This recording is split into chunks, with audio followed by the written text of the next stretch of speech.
Hi guys, welcome back to the channel.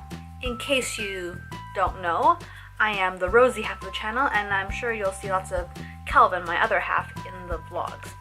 So today I thought I would do a 30 and 31 week update. Let me make sure that's right. I just keep blaming everything on pregnancy brain lately whenever I can't think of certain things. But yeah, my 30 and 31 week update. Let me read you the most recent changes in Monkey. Your baby measures over 41 centimeters or 16 inches long and weighs about 1.5 kilos. So that converts to about 3 pounds, 5 ounces. Carrying a coconut will give you a rough guide for now, but she's heading into a growth spurt. Tell me about it. I'll get all to that in a moment, guys. Her arms, legs, and body are beginning to plump up as the essential fat accumulates underneath her skin. Your baby can turn her head from side to side. Cool. And your little one's kicks and somersaults may be keeping you up at night. Take comfort, all this moving is a sign that your baby is active and healthy. Right. Where do I even start with this 30 to 31 week update? So, I feel like I could probably ramble on and on about it, but I want to keep it as short and concise as possible too. So, let me just summarize how the last 2 weeks have gone. It's quite uncomfortable. That's really the summation of it. Like, nothing is overly painful. I'm not in agonizing pain, or it's not been terrible. It's just been quite uncomfortable. I'll go over a few things. So, Monkey is getting really big. I'll show you later in the bump shot, guys, but honestly, I feel like just in the last week I've put on weight quicker than I have in the previous weeks. I think when I last weighed myself, I'm 134, 135, somewhere around there. And that's pretty significant for me because I haven't gained weight in certain weeks. I've only gained half a pound, or at most it's normally 1 pound. So this week I gained about 3, 4-ish, it really depends, like approximately that much. And yeah, I felt it in my body because I felt so tired all the time. I just wanted to sleep and nap more than I wanted to sleep and nap this entire pregnancy. And going along with being uncomfortable, what I learned the most these last 2 weeks is to really just trust my body. I mean, when it responds to symptoms or when it displays symptoms. So before, I never used to be a napping person whatsoever. I thought it was a bit of a waste of time, and also it ruined my sleep cycle as well at night. I just couldn't nap, as strange as it is maybe for some people. But this week, I just listened to my body. When I wanted to nap, I napped, and usually if I do nap, the rare times I do, I would set an alarm to make sure I wake up at a certain time so I can get stuff done. But again, I'm learning more and more to trust my body, and I realize, you know what? My body's gonna wake up when it's ready. So, you guess how long I nap for. Come on, guess. I napped for nearly 3 hours. Nearly 3 hours. That's really long for me. That's long for any kind of nap, but I'm chalking it all up to Monkey growing like crazy, and it's sapping all my energy, so that's what it is. In other uncomfortable news, my lower back just hurts a little bit more than before. So in my last update, I told you guys that it started hurting a little bit by the end of the day. It just hurts a little bit if I stand too long now, not just end of the day. I feel a lot of pressure down there. It's just quite uncomfortable, and that coupled with her kicks makes it very uncomfortable as well. Oh, and I guess I'm kind of going in circles a little bit. It's going to be one of those kind of updates, guys. So because she's growing so much, I feel like she's confusing herself a little bit. So you guys know, when you get a Labrador or a Golden Retriever, and when they're puppies, they're really small, so they're used to being treated as small dogs. But when they grow out of it, sometimes they forget how big they are, and they'll still try and cuddle into your lap or fit into a small little space on the couch. So, what I'm trying to say is, because Monkey's going through a really quick growth spurt, I feel like she doesn't realize how little space there is in there, but she doesn't care. She's making space and doing whatever stretches or gymnastics she wants to do, because I swear, I feel like I might freak out my students some days, because if I wear like a tighter fitting shirt, you can probably see like my stomach just bouncing and moving around sometimes when I'm talking. It's because she really is moving just that much. And it's getting to the point where some nights I have a really hard time falling asleep, because she just kicks a lot when I stay still and when I'm sitting or lying down. So as I'm filming right now, she's going to town on my bladder and other organs at the moment. But no, I'm going to take it as a great sign that she's happy and healthy. Maybe not happy, but I know it's healthy, that it's good that baby is moving a lot. So I'll keep that in mind as I bear through the uncomfortableness. It's good. It's a good sign.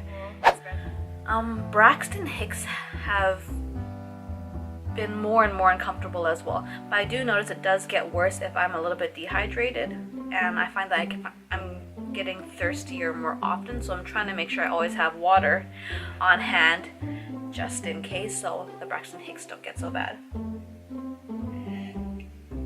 Because even though what it is, it's just a practice contraction, I'm not supposed to really feel that much pain, or not feel any pain actually. But it's just, I feel the pressure and the pushing a little bit. Especially if I'm in certain positions, like if I'm in the middle of a workout, I'm doing a squat, and then I get a Braxton Hicks contraction, it just sort of amplifies the uncomfortable factor even more. I feel like I've said uncomfortable a lot of times in this video already. If you ever watch back this video, tell me how many times I've said it. But it's other things that I've been dealing with. My body is starting to either swell or just gain weight faster. I'm not sure which one it is. But like I said, my original wedding band and engagement ring don't fit anymore, so I'm wearing other things. And I notice it in my feet and my ankles and my legs, as well as I draw to the end of the day, or if I've been standing for a long period of time. It's just that shoes are a little bit more snug, feels a little bit more tight, and even my maternity pants feel a bit tighter as well too. Anything else? Oh yeah, another thing. I've been getting shortness of breath a lot recently, and I notice it's when I'm lying down to go to bed. It comes in, not that I can't, a little bit like I feel like I can't really breathe, but I can't take a full deep breath. And I don't get it as much when I'm working out. Like, ironically, I'm fine when I'm there, but it's when I'm lying down or if I'm reclining a little bit. And I'm pretty sure it's just because Monkey's growing, of course, and just pushing up into my diaphragm a little bit more and making it just a little bit harder for me to get a full breath in. Other than all those things I've just mentioned about being uncomfortable, that's pretty much it. I guess I could complain and whine more if I really wanted to, but I really do have to consider myself quite blessed in this pregnancy, because in my prenatal classes, there are some moms that are just only a week or the same week as I am, or they're a week ahead of me or behind me, and some of them really seem like they're struggling. And I know every pregnancy is different, so it's just how their body is taking to the pregnancy and reacting to it. But yeah, I will consider myself lucky and I'll take it. For anyone wondering, I've been using Palmer's Cocoa Butter Formula with vitamin E. It's a massage lotion for stretch marks. So it looks like this. I haven't really been using it as massage lotion. It's more so just my moisturizer after I shower. And also because I normally have a good routine anyways. After I shower, I always put on some kind of moisturizer on my skin. So ever since the first trimester, when my belly started getting a bit itchy, I've been lathering this on instead.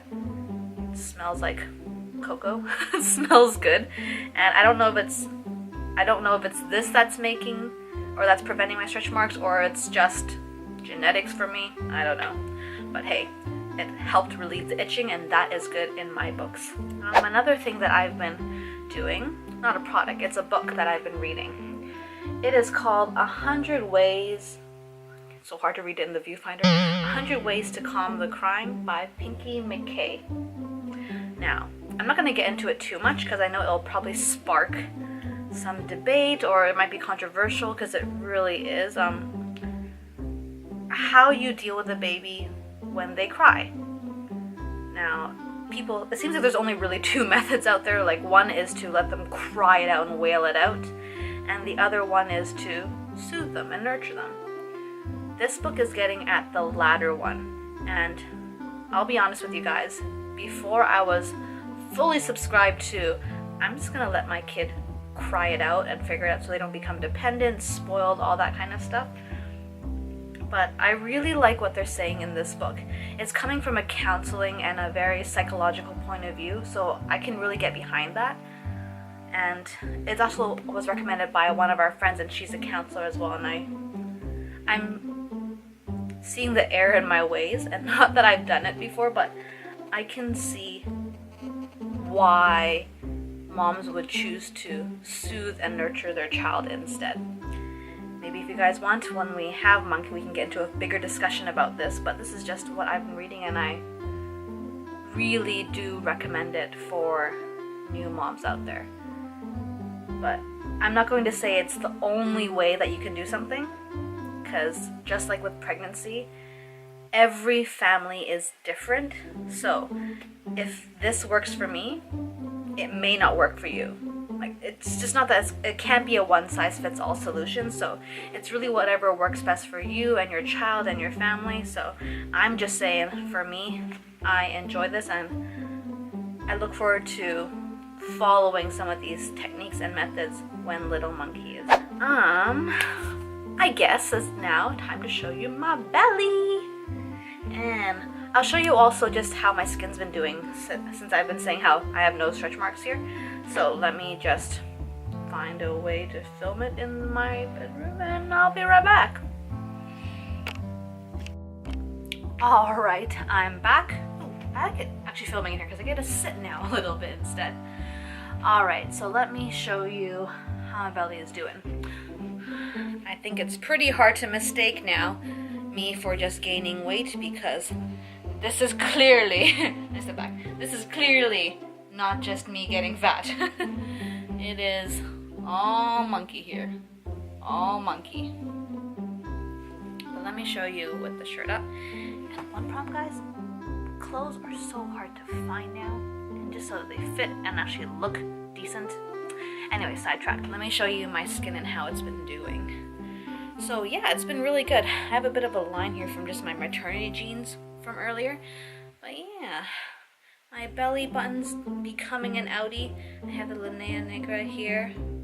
But yeah, otherwise, I don't know if you guys can see, but my skin is actually, I'm very surprised it's been doing alright, because I am somewhat prone to stretch marks on my hips. But on my belly, it seems like it's not going to cause too much of an issue. So, thanks for hanging out with me and checking in with me for my 30 to 31 week update. Oh my gosh, I just realized we're getting so close to the end now. Like, I think at 37 weeks I'm considered full term, and it could be at, like, it's the end at any moment kind of thing. So Monkey could be here as soon as 6 weeks from now, or 9 weeks. 9 weeks is when I hit my due date, but it could even be 11 weeks later as well, because it could be 2 weeks before and after, that kind of thing. Thanks for checking in and hanging out with me, guys. Keep tuning in for more vlogs. I know we've been behind on those for a little bit. But also just more pregnancy updates. Thanks for hanging out. I'll see you next time. Bye!